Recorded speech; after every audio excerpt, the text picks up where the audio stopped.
Shalom saudara. Haleluya. Puji Tuhan, kita langsung firman Tuhan. Kita akan belajar tentang saudaraku pikiran yang positif, ya. Positive thinking. Kita baca dulu.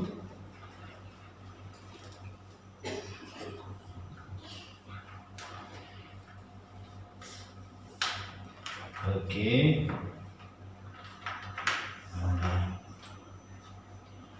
Matius 9 ayat 4. Matius 9 ayat yang keempat. Baca Bang.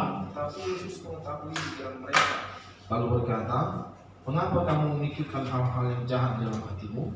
Oke, sekali lagi sama-sama. 1, 2, 3 ya.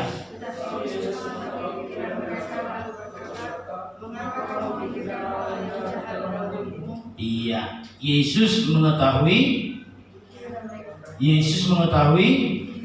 Nah, saudara, kita belajar, saudaraku, ya. Belum pun kita ucapkan satu perkataan, ya saudara, Yesus sudah tahu, ya, karena Dia Tuhan Allah yang Maha Tahu, Dia omniscient, saudara, ya. Tapi Yesus mengetahui pikiran mereka. Saudara, manusia siapapun dia, saudaraku, kecuali dia punya karunia berkata-kata dengan pengetahuan, ya, word of knowledge, saudara tidak akan bisa mengerti, saudara, perkataan manusia, pikiran manusia, ya. Tapi kalau dia punya karunia pada waktu itu tentang karunia berkata-kata dengan pengetahuan, word of knowledge, saudaraku, mungkin dia bisa tahu, saudara. Tapi Yesus, saudaraku, sampai kapanpun, ya saudaraku, memang dia hakikatnya, kodratnya, saudaraku, dialah Allah atau Tuhan Allah yang Maha Tahu. Nah, di sini dia mengkoreksi, saudaraku, tentang pikiran. Ya, kita baca sekali lagi, ya. Tetapi Yesus mengetahui pikiran mereka, lalu berkata, "Mengapa kamu memikirkan hal-hal yang jahat dalam hatimu?" Saudara, ketika kita, saudaraku, ya, mengetahuilah, ya, atau dimana, ya saudara, saudara punya karunia berkata-kata dengan pengetahuan, dan tahu, saudara, ada di antara keluarga kah itu atau saudara kah itu, saudaraku, sesama anak Tuhan juga, saudara, dia memiliki pikiran yang tidak baik kepada saudara. Nah, saudara, jangan dibiarkan. Saudara perlu bertanya, paling tidak mengucapkan sepatah dua kata seperti Yesus. Lalu dia berkata, ya, Tuhan tidak diam. Tuhan tahu ada sesuatu yang perlu diperbaiki, karena pikiran kita ini, saudaraku, yang akan menentukan bagaimana kita kelak. Amsal ada berkata, kita akan menjadi seperti apa yang kita pikirkan. Apa dalam pikiran kita, saudaraku, itu yang akan menguasai kita. Katakan amin, saudara. Buktinya, kalau kita mau tidur, saudaraku, kita bisa mimpi pada malam harinya dengan apa yang tadinya terakhir kita pikirkan sebelum kita tidur. Karena pikiran ini sangat mempengaruhi. Dan saudara, saya percaya, saudaraku, kalau pikiran kita baik, maka, saudaraku, hal yang baik pun jadi milik kita. Kalau pikiran kita jahat atau buruk, negatif, saudaraku, maka hal yang jahat, buruk, negatif pun akan jadi bagian hidup kita. Dan saya percaya tidak ada satupun kita, saudaraku, yang mau ya kehidupan kita diwarnai dengan hal yang negatif, buruk, atau yang jahat.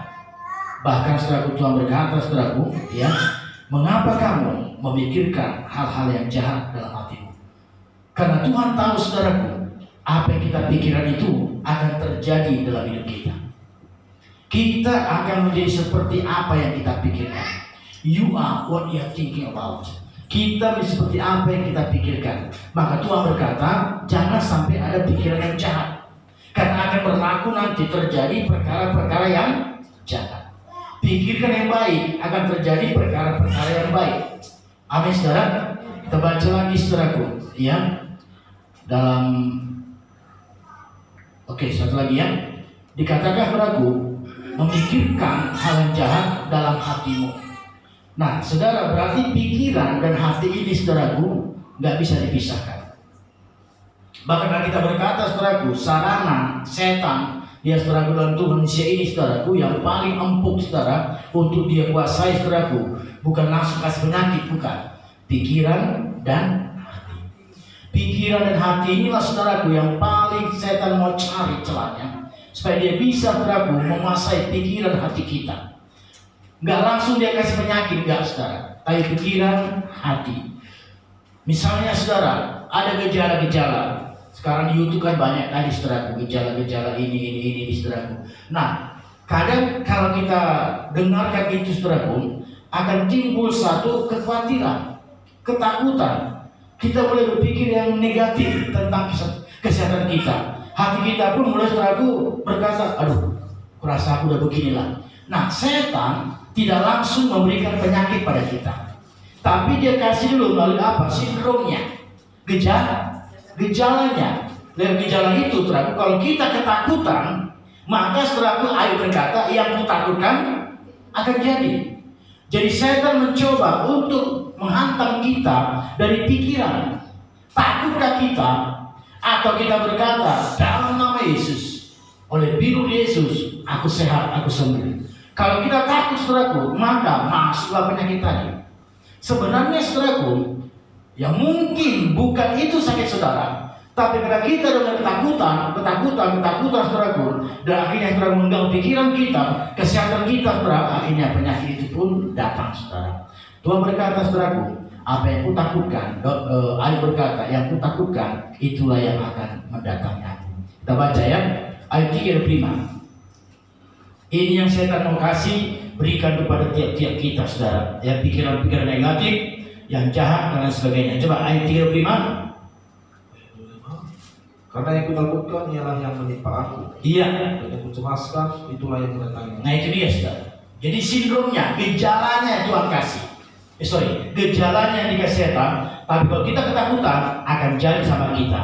Sebaliknya setelah kita berkata, tidak. Maka saudaraku, percayalah, itu dia akan jadi pada kita. Amin. Yakobus 1 ayat 14.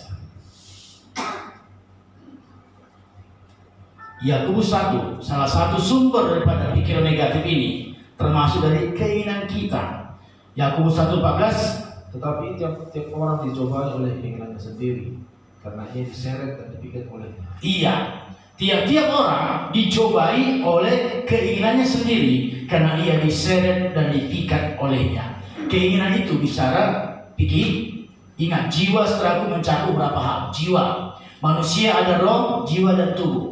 Jiwa itu mencakup pikiran, kehendak, kemauan, perasaan termasuk emosi. Emosi bukan amarah maksudnya, emosi itu perasaan kita. Nah saudara, kalau saudaraku keinginan kita ini adalah masalah jiwa, pikiran kita saudara, kita bisa saja dicobai, bukan dari luar.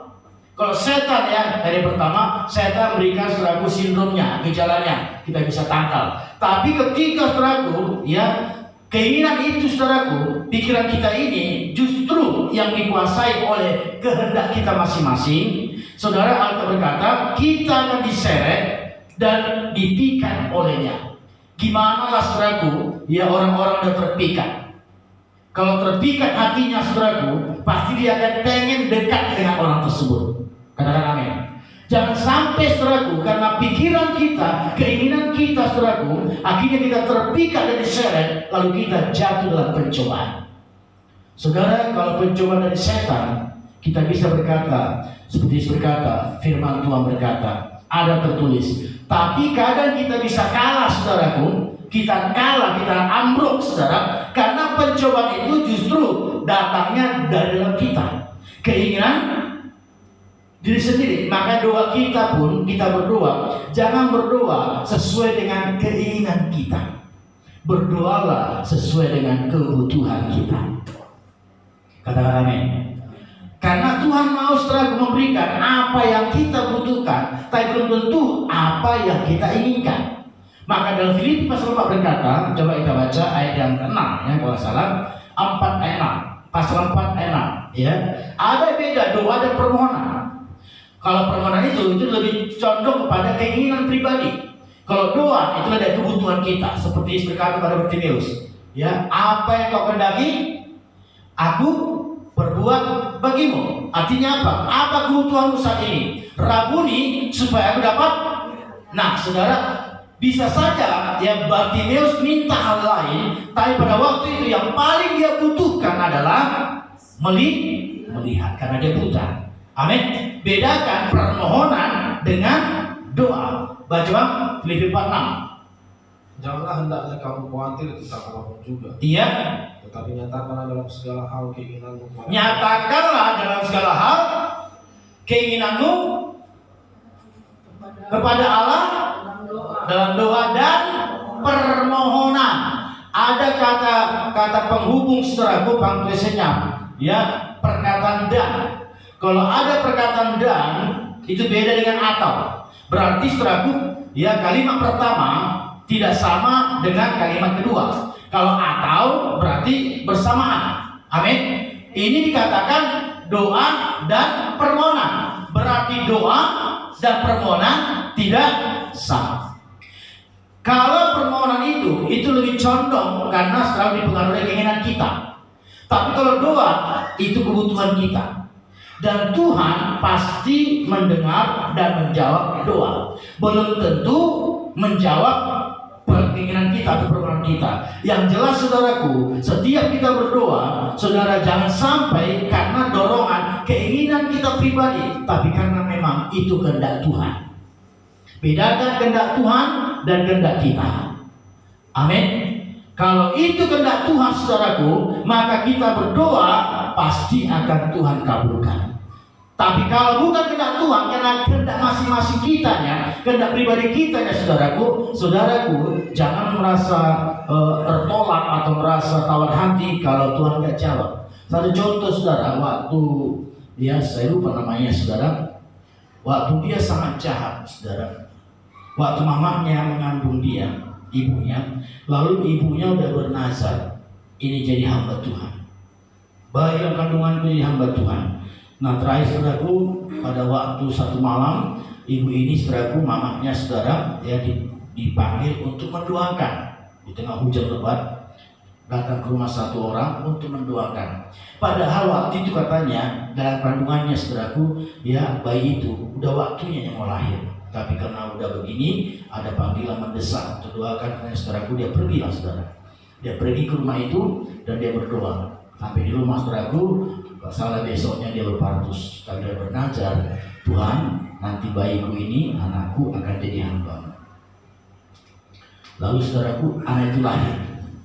Waktu dia lahir, saudaraku, dari mulai kecil, bayi kecil terus bagus, saudara. Pada mulai remaja dia, makin dewasa, jahatnya gak keturunan, jahatnya luar biasa. Nah, saudara, lalu si ibu ini yang tetap berkata, tetap berdoa, Tuhan, aku akan berikan, jadikanlah Tuhan anakku jadi hamba Tuhan. Lalu mengejutkan sekali, saudara, si anak ini, saudaraku, datang pada mamanya dan berkata, Mak, aku mau pergi merantau. Aku mau pergi merantau. Besok aku berangkat. Wah, sedih hati si ibu, saudara. Karena dalam pikirannya begini, sedangkan depan mataku saja pun nggak bisa dia diurus atau diatur, nggak bisa dikendalikan. Apalagi jauh dari pandanganku, jauh dari pengawasanku, makin jahat rencana ini. Dia berdoa malam itu, saudara. Si anak udah pack semua barang-barangnya dan berdoa dia semalamnya. Tuhan, kan dari kandungan pun aku sudah berdoa supaya anak ini jadi hamba-Mu. Oleh karena itu, Tuhan, aku mohon, ingat ya, aku doa selama ini jadi hamba-Mu, anakku ini, malam ini aku mohon, jangan izinkan dia dengan cara-Mu, supaya jangan pergi berangkat merantau. Besoknya akan berangkat. Aku mohon Tuhan, jangan izinkan dia berangkat. Buat cara-Mu Tuhan, supaya dia tertunda. Saudara, doanya menjadi hamba Tuhan. Permohonannya, jangan berangkat besok, karena di pikirannya begini, depan mataku saja pun tak bisa mengendalikan, apalagi jauh dari pengawasanku, akan lebih jahat nanti anakku ini, jauh daripada doaku kemarin jadi hamba Tuhan. Saudara, ternyata besoknya permohonan ibu ini tidak dikabulkan Tuhan. Si anak ini berangkat juga merantau. Paham, saudara? Tapi doa ibu ini tetap Tuhan dengar dan jawab. Apa yang terjadi saudaraku? Ternyata itu dulu belum itu pesawat, dia naik kapal laut saudara. Beberapa malam perjalanan, beberapa hari perjalanan saudaraku, entah hari keberapa itu saya lupa di buku saksiannya, saudara, dia ketemu dengan misionari di kapal. Seorang hamba Tuhan misionari di kapal dia ketemu, dan dia banyak diskusi dengan hamba Tuhan ini saudaraku dalam perjalanan saudaraku ke tempat dia merantau. Saudara, singkat cerita saudaraku, terjamalah hatinya dan dia mulai saudaraku menulis surat masih dalam kapal perjalanan ke tujuan merantau. Karena nggak mungkin kapal sebat lagi saudaraku. Kalau kita naik bus bisa berhenti kan, balik kita. Amin. Lalu saudara, apa yang terjadi? Dia putraku tetap dalam perjalanan saudara. Tapi sepanjang jalan itu saudaraku, dia mulai tulis surat kesaksiannya saudara. Tiba di daratan saudaraku, yang pertama kali dia buat, dia cari saudaraku pos untuk mempost suratnya ini pada ibunya. Dikirimlah surat ini via pos saudaraku, dan ibunya baca, saudara, apa isinya? Aku akan jadi hamba Tuhan. Tiba nanti perantauan, aku akan sekolah teologi dengan seorang misionari yang menjumpa di kapal. Doakan aku mak, supaya aku jadi hamba Tuhan. Wah, senang kali ibunya saudara. Ingat permohonannya, jangan pergi besok. Doanya jadi hamba Tuhan. Amin. Amin saudara. Kenapa ada permohonan begitu? Jangan izinkan dia pergi besok, Tuhan batalkan dengan cara apapun. Karena memang di pikirannya negatif. Sedangkan depan mataku pun tak bisa kendalikan, apalagi jauh di luar pengawasanku. Ternyata Tuhan punya maksud lain. Dia selamat langsung sekolah teologi gratis dari misionari ini saudara. Katakan amin saudara. Ini pelajaran bagi kita. Jangan pernah tawar hati ketika ada permohonan kita saudaraku belum Tuhan kabulkan, tapi doa kita pasti tinggal tunggu waktunya Tuhan akan kabulkan saudara. Amin. Apapun itu saudaraku, ya, apapun pergumulan kita, masalah kita, doa kita pasti Tuhan kabulkan karena itu apa? Kebutuhan. Beda dengan keinginan. Keinginan begini, Tuhan harus tahun ini Tuhan. Aku punya mobil Tuhan harus tahun ini misalnya. Nah, itu nggak bisa saudara. Ya, kalau Tuhan berkati kita, pasti Tuhan akan berkati kita. Tapi kalau harus besok ada berkatnya saudaraku, itu belum tentu saudara. Itu namanya simsalabim saudara. Paham saudara? Pasti Tuhan berkati, pasti Tuhan sembuhkan. Tapi kapan sembuhnya saudaraku? Itu urusan Tuhan. Kalau hati kita ini ya, keinginan kita udah pasti secepatnya, lebih cepat lebih. Makanya kalau ada orang sakit saudara, kita akan buat GWS. Apa GWS? Get well soon. Ya, semoga cepat sembuh. Keinginan manusia semoga cepat sembuh. Tapi Tuhan saudaraku, dia melihat ya, apakah lewat penyakit ini dia bisa makin berubah. Karena kita berkata, makin aku tertindas, aku belajar ke tetapanku. Atau justru nanti kalau dia ketika sembuh, bahkan juga nanti akan langsung berbalik dari Tuhan. Tuhan lebih tahu ke depan. Makanya ketika ada suatu masalah belum pun terjawab saudaraku, saudara, kita yakin itu bukan salahnya Tuhan. Ada maksud Tuhan. Yang penting saudara, kita tetap terpaut kepada Tuhan. Amin saudara. Haleluya. Kita baca lagi Filipi 4 tadi, sekarang ayat 7 ya.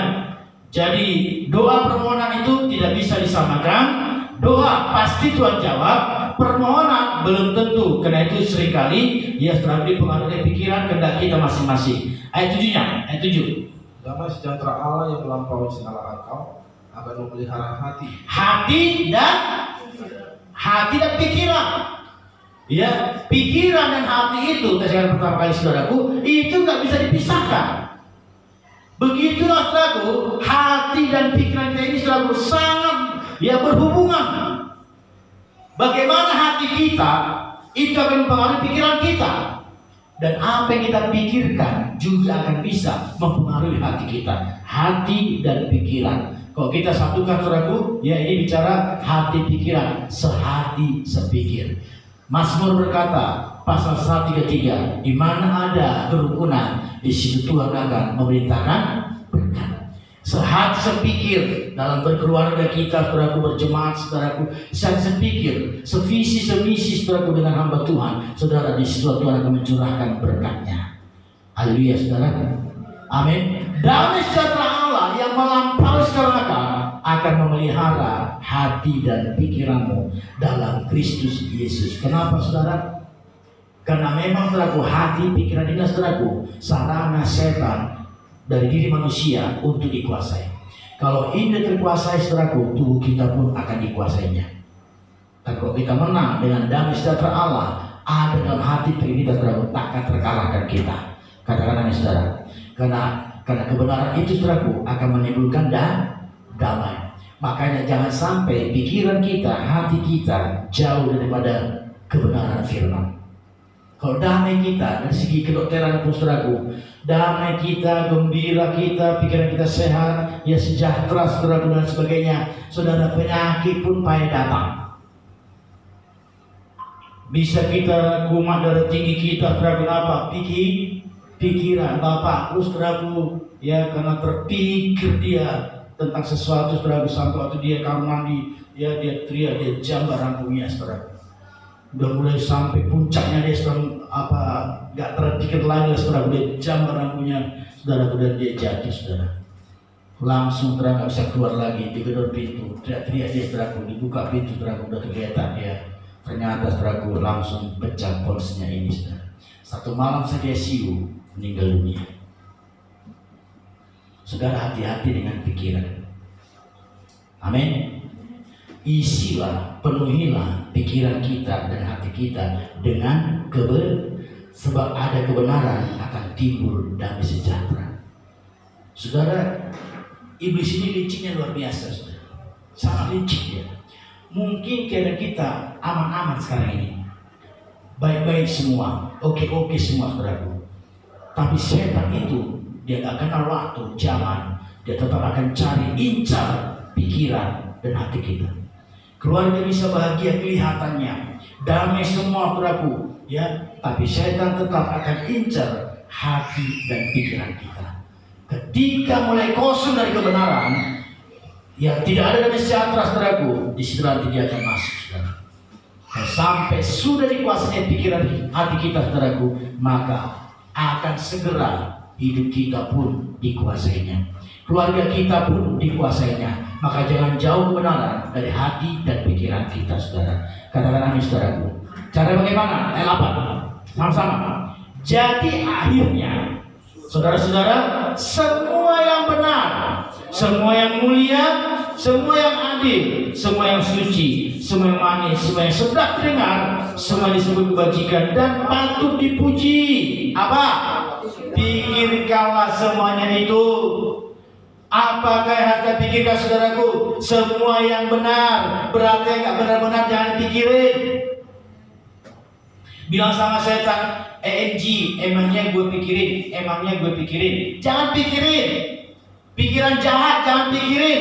Karena yang kita pikirkan itu kita bisa praktekkan nantinya, saudara. Tinggal tunggu waktu. Haleluya. Mula-mula dipikirin. Dari mulai dilihat, kayak si Hawa, teman Eden. Dilihatnya. Kemudian mulai ada masuk rasa, kayaknya sedap ini, enak ini. Mulai ada keinginan.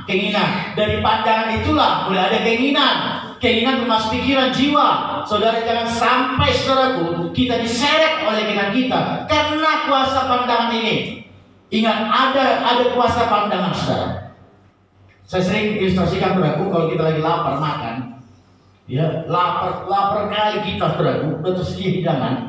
Sangat lapar kita, dan menunya pun, saudaraku, kita sangat suka dengan nila tumpur, saudaraku, ya, atau nasi goreng lah buat tadi gembala, enak itu, saudaraku.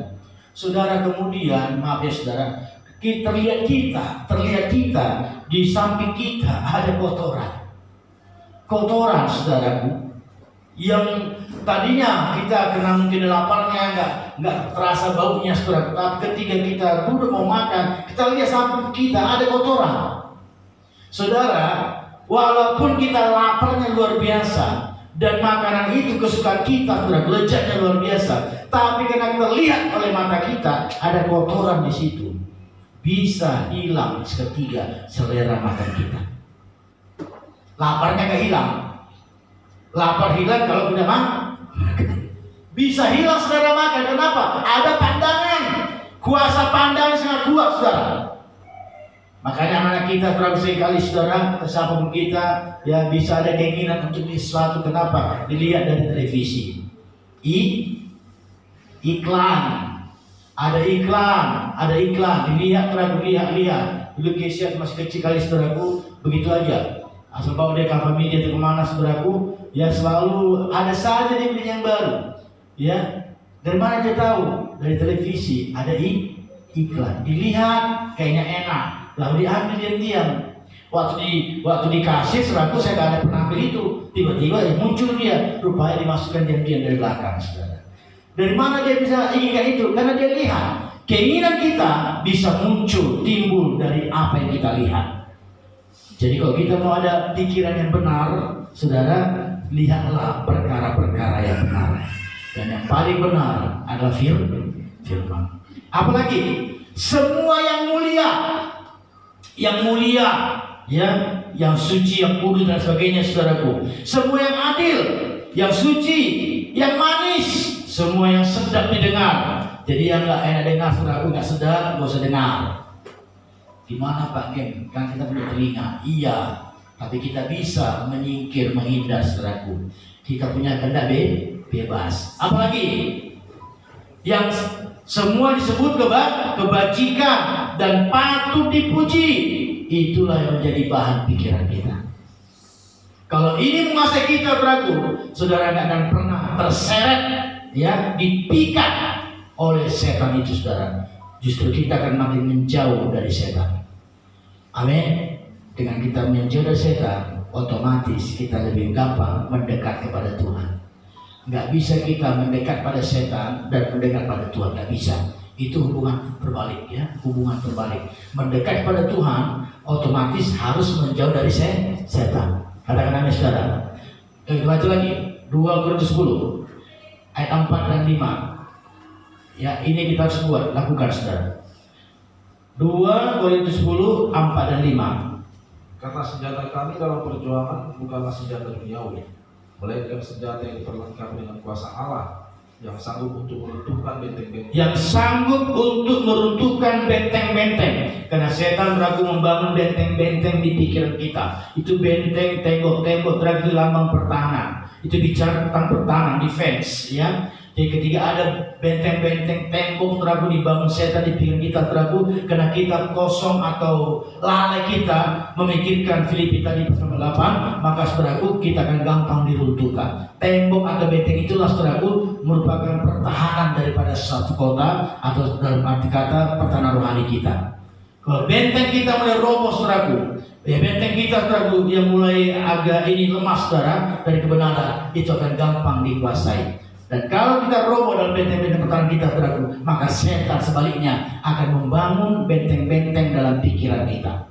Apa yang terjadi, saudara? Ketika benteng dibangun dan kita nggak sanggup mengalahkan, saudaraku, kita bertindak. Ayat 5-nya. Kami mematahkan setiap siasat orang dan merubuhkan setiap kubu yang dibangun oleh keangkuhan manusia untuk menentang pengenalan dengan Allah. Kami menawan segala pikiran dan menaklukkannya kepada Kristus. Supaya jangan sampai iblis membangun benteng-benteng, saudaraku, di pikiran kita. Taklukkan itu, ya, tawan itu, dan taklukkan kepada Kristus. Artinya apa? Biarlah pikiran Kristus yang menguasai pikiran kita. Contoh Alkitab firman Tuhan. Kita baca firman Tuhan, saudara. Kita punya pikiran tersendiri. Lalu kita baca pikiran Kristus dalam Alkitab, itu ide Tuhan, pikiran Kristus, hatinya Tuhan, saudara. Lalu kita berpikir, kayaknya nggak cocok ini. Maunya begini. Inilah saudara yang dikerjakan oleh Jehovah. Mereka mencoba, saudaraku, mensetir itu firman Tuhan sesuai dengan pikiran mereka. Saudara, yang benarnya adalah kita baca firman Tuhan, kita dengar firman Tuhan, bukan firman harus berubah, kitanya, pikiran kita yang harus berubah. Cara bagaimana? Kita harus tawan dan taklukkan kepada Kristus, pada firman. Jangan sampai saudaraku kita yang menguasai firman Tuhan, kita merintahkan firman Tuhan untuk berubah. Kita yang harus berubah. Amin. Amin saudara.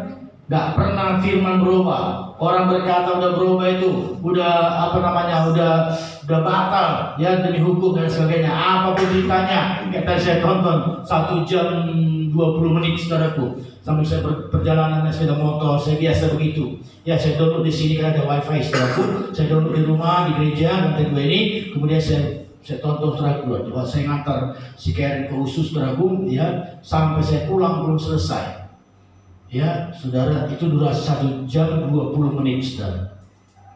Saudara, waktu mula-mula mereka bicara begini, ya, tentang nabi palsu. Bahwasanya saudaraku, nabi palsu itu adalah begini-begini. Dia kutip dari Alkitab. Ya, yang dari Muslim ini saudaraku kutip dari Alkitab. Matius ini lagi. Pokoknya dari Alkitab semua dikutipnya. Datanglah hamba Tuhan saudaraku sampai ke firman Tuhan nah di endingnya durasi terakhir saya dengar saudaraku udah kalah debat lagi saudaraku yang ini ya yang Muslim ini saudaraku. Lalu dia berkata begini, ya kan Injil itu kan sudah udah palsu, nggak dijamin lagi kemurniannya. Padahal dari awal dia kutip Alkitab, Matius lah, Korintus lah, Galatia 2:20 lah, ya Kristus dalam aku dan sebagainya. Dia saudara dia Alkitab dikutipnya. Tapi dia kalah debat di akhir-akhirnya saudaraku. Dia berkata, ya bahwasanya Alkitab kalian, kitab suci kalian itu sudah hilang keasliannya, kemurniannya. Datanglah betul ini.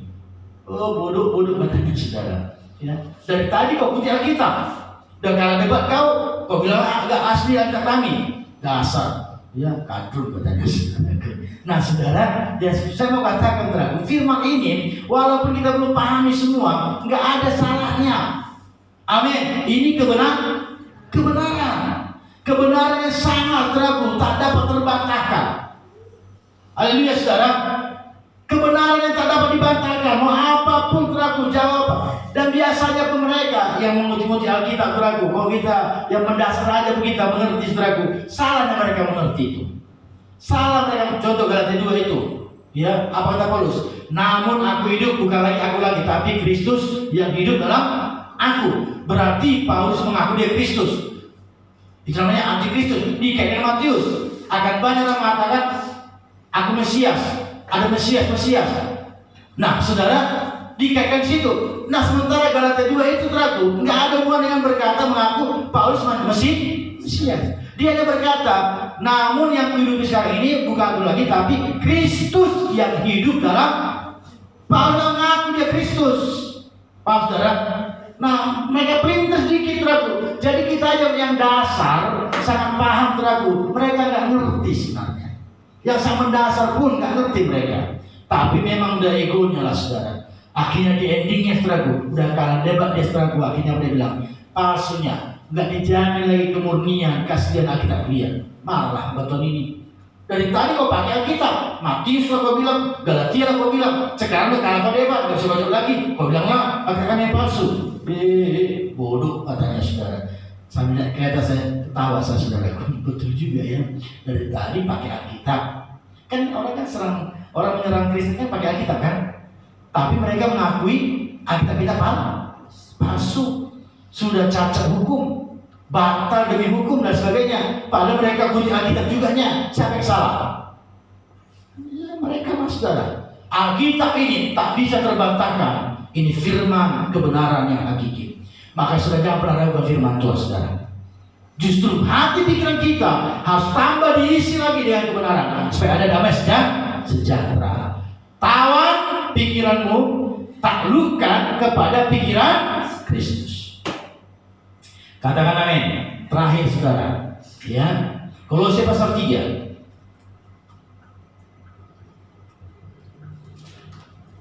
Ayat 1 dan 2. Karena itu kalau kamu dibangkitkan bersama dengan Kristus, carilah perkara yang di atas, di mana Kristus ada, duduk di sebelah kanan Allah. Jadi kita cari perkara di atas. Kalau kita mau pikiran Kristus, ya, kita taklukkan pikiran Kristus saudaraku. Kita cari perkara rohani. Nggak salah perkara jasmani, tapi paling utama perkara rohani. Lalu apa katanya? Pikirkanlah perkara yang dicari, kemudian dipikirkan, saudara. Nggak hanya cari firman kita, baca kitab tiap hari misalnya, ibadah kita buka kitab, tapi pikirkan. Jadikanlah firman ini jadi bahan pikiran kita. Amin. Jangan lain, saudaraku. Firman itu jadikan di bahan pikiran kita. Suka kita dengan firman Tuhan. Kemanapun kita, firman Tuhan kita pikirkan. Dan firman yang sanggup mencipta dan tidak ada akan jadi sama kita. Katakan amin, saudara. Ya, setelah kita cari perkara di atas, pikirkanlah itu. Pikirkanlah itu. Sekali lagi, biarkanlah perkara surga, rohani, ilahi yang menguasai pikiran kita. Itu sudah mencakup semua Filipi 4:8 tadi, saudara. Sekali lagi, yang terakhir ya. Ulangan 15:9. Ulangan 15, sama-sama baca. Ulangan 15:9. Kita sekarang sudah masuk ke dalam schedule kita ulangannya. Hati-hatilah, jangan timbul dalam hatimu pikiran dursila. Demikian sudah dekat tahun ke-7, tahun penghapusan utang, dan engkau menjadi sesat terhadap saudaramu yang miskin itu, dan engkau tidak memberikan apa-apa padanya, maka berseru kepada Tuhan tentang engkau, dan hal itu menjadi dosa bagimu. Dursila. Ya, Daud pernah berkata, aku tidak menaruh perkara dursila depan, karena dia pernah punya pengalaman, saudara. Karena terlihat oleh dia Batseba mandi dari atas loteng dia lihat teraku, akhirnya ada keinginannya, berdosalah dia. Mulai merencanakan pembunuhan suaminya si Batseba, Uria. Ketika berperang nanti, posisikan dia di barisan depan supaya cepat mati. Karena dilihatnya, dipikirkannya, akhirnya saudaraku mulailah dipraktekannya. Berzinalah dia dengan Batseba.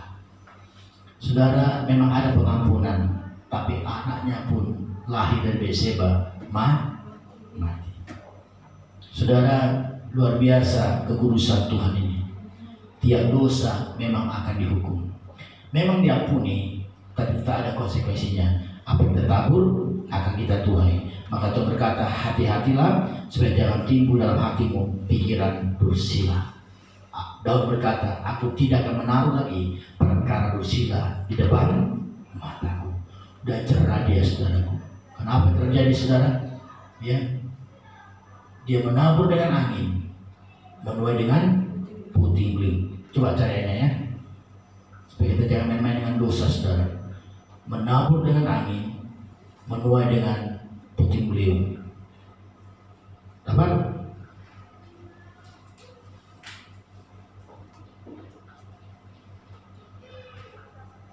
Ini pengalaman Daud.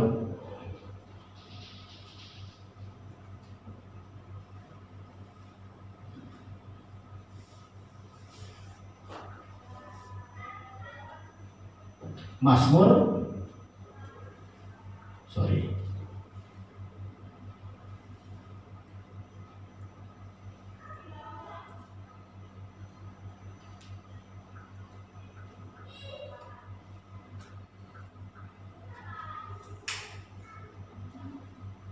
ada dapat?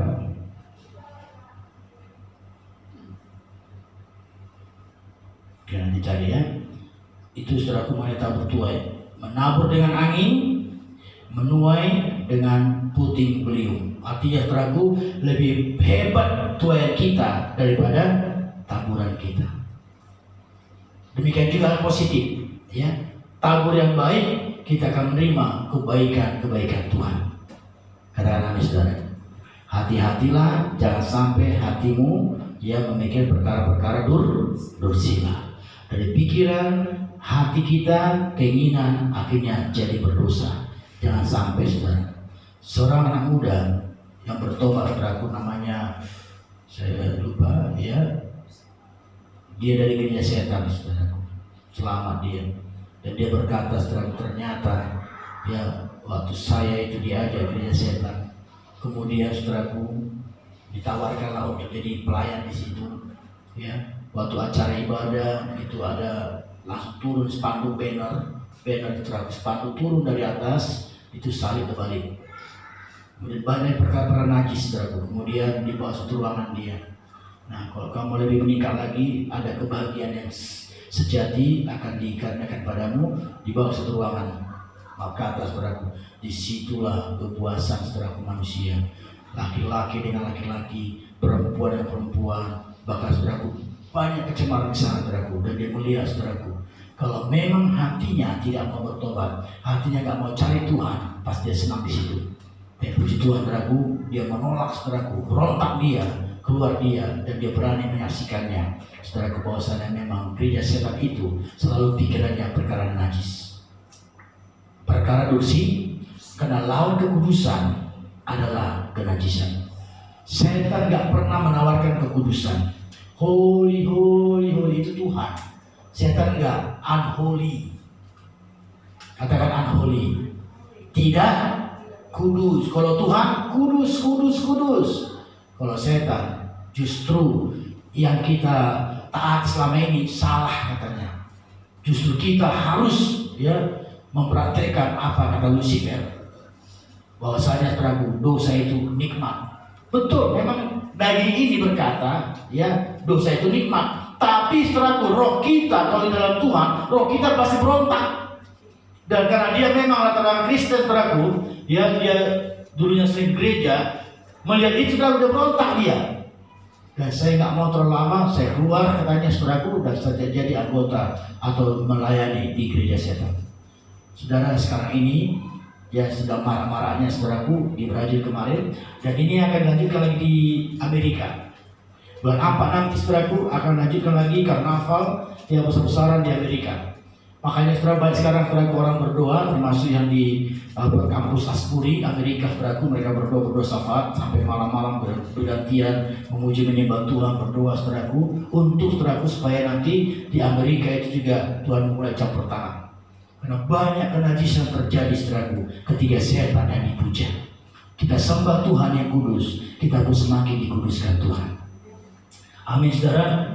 Dimulai dari pikirkanlah apa yang baik, pikirkan apa benar, yang manis dan benar, sebuah kebajikan yang patut dipuji. Kita pikirkan, saudaraku, jangan sebaliknya, saudara, supaya dosa tidak menguasai kita. Amin. Mudah-mudi khususnya, saudaraku, jaga sangkal diri, pencobaan, saudaraku, jauh pencobaan, saudara. Puji Tuhan. Kita berdiri, kita kasih pujian, saudaraku, kudus-kudus, lagu holy, holy,